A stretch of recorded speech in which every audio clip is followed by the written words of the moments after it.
लोकसभा में एक देश एक चुनाव बिल स्वीकार पक्ष में पड़े 269 वोट, बिल स्वीकार करने के विरोध में 198 वोट।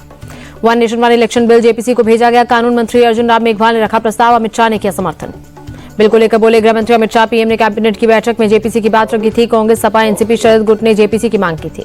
कांग्रेस ने बिल पेश करने के तरीके का विरोध किया, कहा बिल संघीय ढांचे पर चोट है। गौरव गोगोई ने वन नेशन वन इलेक्शन को लोकतांत्रिक अधिकारों पर हमला बताया, कहा बिल का कांग्रेस पार्टी और इंडिया अलायंस विरोध करेगा।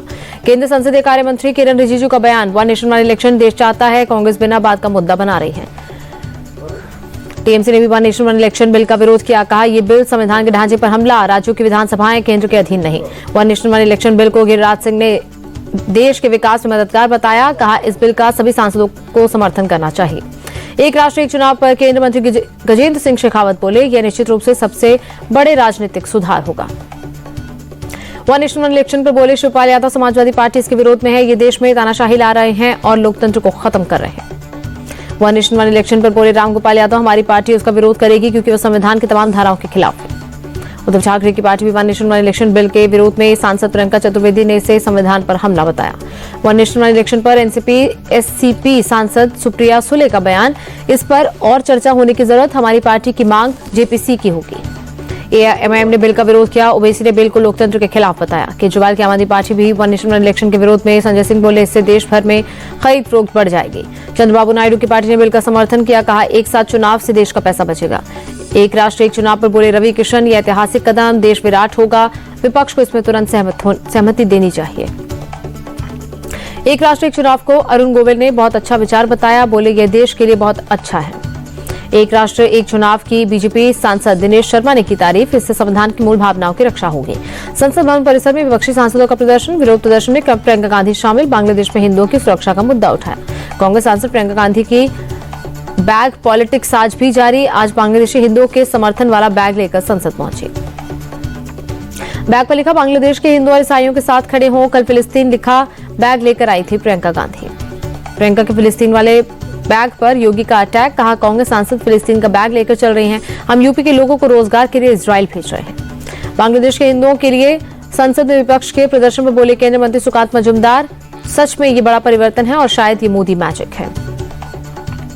राज्यसभा में बीजेपी अध्यक्ष और राज्यसभा में सदन के नेता जेपी नड्डा ने संविधान पर चर्चा की शुरुआत की, कहा बहस हमेशा से भारतीय संस्कृति का हिस्सा। जेपी नड्डा बोले चर्चा से संविधान को मजबूती मिलती है, भारत प्रजातंत्र की जननी है और दुनिया का सबसे बड़ा लोकतंत्र। परीक्षा सुधार पर केंद्रीय मंत्री धर्मेंद्र प्रधान का बयान, राष्ट्रीय परीक्षा एजेंसी यानी एनटीए में सुधार के लिए उच्च स्तरीय समिति का गठन। फडणवीस सरकार में मंत्री नहीं बनाए जाने से छगन भुजबल नाराज, विधानसभा का शीतकालीन सत्र बीच में ही छोड़कर नासिक लौटे। ये कविता समेत बीआरएस की सभी एमएलसी काले कपड़े पहनकर तेलंगाना विधान परिषद पहुंचे, लागचेरला की किसानों की गिरफ्तारी का विरोध। देहरादून में सीएम धामी ने बांटे नियुक्ति पत्र, प्रांतीय रक्षक दल के अधिकारियों को नियुक्ति पत्र बांटे। 2 दिन पहले हाथरस के राहुल गांधी ने किया ट्वीट, लिखा हाथरस रेप पीड़ित के परिवार के हताशा से भरे एक एक शब्द को ध्यान से सुनिए और महसूस कीजिए। मनोज जरंगी पाटिल का ऐलान, मराठा आरक्षण की मांग को लेकर 25 जनवरी से अनशन, पूरे महाराष्ट्र में मराठाओं को जालना आने की अपील। भजनलाल सरकार का 1 साल पूरा होने के मौके पर जयपुर में भव्य कार्यक्रम में प्रधानमंत्री मोदी हुए शामिल। राजस्थान को प्रधानमंत्री मोदी की बड़ी सौगात, 46,300 करोड़ से ज्यादा की 24 परियोजनाओं का सौगात दिया। भजनलाल सरकार के 1 साल पूरे होने पर पीएम मोदी ने की सरकार की तारीफ, कहा बीते 1 वर्ष में राजस्थान के विकास को नई गति मिली है। पीएम मोदी ने 46,000 करोड़ से ज्यादा के प्रोजेक्ट्स का किया लोकार्पण और शिलान्यास, बोले ये परियोजना राजस्थान में पानी की चुनौती का स्थायी समाधान करेंगे। पीएम मोदी ने हरियाणा और महाराष्ट्र के चुनाव परिणामों का भी जिक्र किया, कहा यह दिखाता है कि बीजेपी कार्यकर्ताओं की मेहनत और जनता जनार्दन को बीजेपी में कितना विश्वास है। 24 परियोजनाओं के उद्घाटन के अवसर पर मुख्यमंत्री भजनलाल शर्मा बोले गांव में वर्षा जल संचयन के लिए 1 लाख से ज्यादा कार्य शुरू किए गए। पार्वती काली सिंध चंबल नदी जोड़ो अभियान का शुभारंभ, जयपुर में पीएम मोदी की मौजूदगी में राजस्थान और मध्य प्रदेश के मुख्यमंत्रियों ने किए समझौते पर हस्ताक्षर। मध्य प्रदेश के मुख्यमंत्री मोहन यादव बोले 20 साल से हाईकोर्ट और सुप्रीम कोर्ट में चला झगड़ा, दोनों राज्यों के लिए इस जल योजना की सौगात पीएम मोदी के आशीर्वाद से हमें मिल रही है।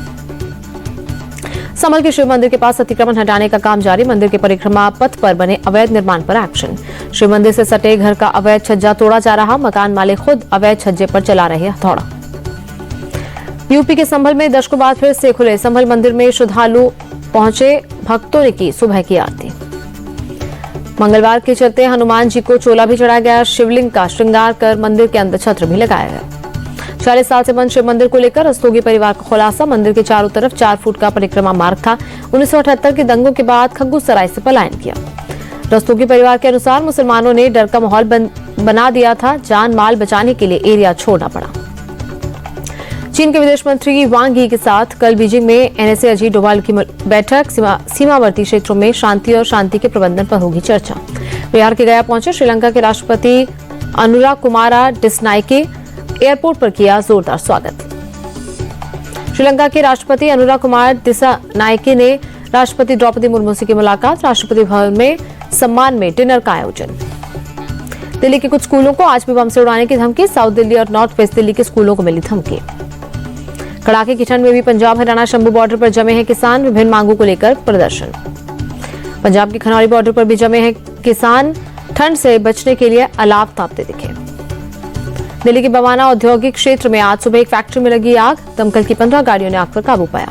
वाराणसी के मुस्लिम इलाके में बंद मिला मंदिर। 40 साल से बंद था 250 साल पुराना मंदिर। दिल्ली के जामिया में बीती रात सीए के खिलाफ हुए आंदोलन को लेकर हुई नारेबाजी। 16 दिसंबर के मौके पर हुई नारेबाजी। 16 दिसंबर को ही जामिया के छात्रों ने लाइब्रेरी में लाठीचार्ज का लगाया था आरोप। जेल में बंद सीए आंदोलन से जुड़े लोगों के पक्ष में लगाए नारे। दिल्ली यूनिवर्सिटी के लॉ फैकल्टी के छात्रों का दावा। पुलिस ने शांतिपूर्वक प्रदर्शन कर रहे लॉ फैकल्टी के छात्रों पर किया lathi charge.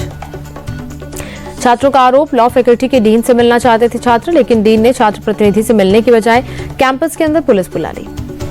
Delhi gang rape case के 12 साल पूरे होने पर जेएनयू के छात्रों ने निकाला बेखौफ आजादी मार्च। गंगा ढाबा से मुनीरका बस स्टॉप तक किया मार्च।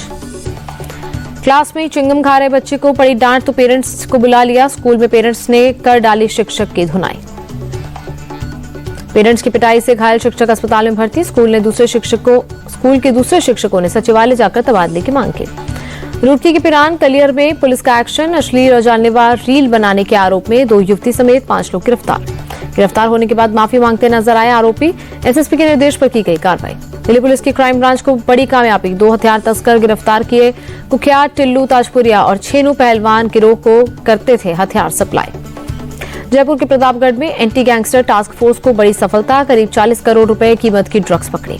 प्रतापगढ़ के फार्म हाउस में एमडी ड्रग बनाने की फैक्ट्री पकड़ी गई। भारी मात्रा में ड्रग बनाने के उपकरण और एमडी युक्त केमिकल जब्त। बड़ोदरा में महाराज सयाजी राव यूनिवर्सिटी ऑफ बड़ौदा के छात्रों ने तबला वादक जाकिर हुसैन को दी श्रद्धांजलि। एक साथ कई छात्रों ने तबला बजाकर किया नमन। दिल्ली के मेजर ध्यानचंद राष्ट्रीय स्टेडियम में फिट इंडिया साइकिलिंग ट्यूसडे का शुभारंभ। केंद्रीय खेल मंत्री मनसुख मंडाविया ने किया शुभारंभ। मनसुख मंडाविया ने पीएम मोदी के फिट इंडिया से ली प्रेरणा। कहा, हर रविवार को हम साइकिलिंग करेंगे। जमानत मिलने के बाद राज कुंद्रा का बयान। मैं किसी भी पोर्नोग्राफी, किसी प्रोडक्शन का हिस्सा नहीं हूं। जमानत इसलिए हुई क्योंकि इसके लिए कोई तथ्य या सबूत नहीं थे। जम्मू कश्मीर के एलजी मनोज सिन्हा ने अयोध्या में हनुमानगढ़ी के किए दर्शन। कहा, महाकुंभ में आने का निमंत्रण देना। दिल्ली एनसीआर में एक बार फिर बहुत खराब श्रेणी में पहुंचा EQI पैनल ने एयर क्वालिटी पैनल ने लागू की ग्रैप 4 की पाबंदियां। दिल्ली में आज सुबह सुबह 5 डिग्री तापमान रिकॉर्ड। घने कोहरे और कड़कड़ाती ठंड में परेड करते दिखे जवान। देश की राजधानी में शीतलहर के चलते गिरा पारा। लोधी रोड इलाके में छाई धुंध। यूपी के प्रयागराज में शीतलहर के चलते बड़ी ठंड। शीतलहर के साथ छाई धुंध की परत। यूपी के कानपुर में गिरते तापमान के साथ इलाके में छाई धुंध की चादर। ठंड से बचने के लिए लोगों ने लिया अलाव का सहारा। हापुड़ में तापमान गिरने से शीतलहर जारी। शहर के कई इलाकों में छाई धुंध। यूपी के संभल में ठंड से बचने के लिए लोगों ने लिया अलाव का सहारा। धुंध के चलते धीमी हुई गाड़ियों की रफ्तार। कर्नाटक के कलबुर्गी में भी जबरदस्त ठंड से बचने के लिए लोग अलाव का सहारा लेते दिखे। मुंबई शहर के कई हिस्सों में छाई धुंध की परत। बांद्रा रिक्लेमेशन इलाके में विजिबिलिटी पर असर। जम्मू कश्मीर में फ्रीजिंग पॉइंट से नीचे पहुंचा तापमान। श्रीनगर में कई जगहों पर जमी दिखी बर्फ की परत।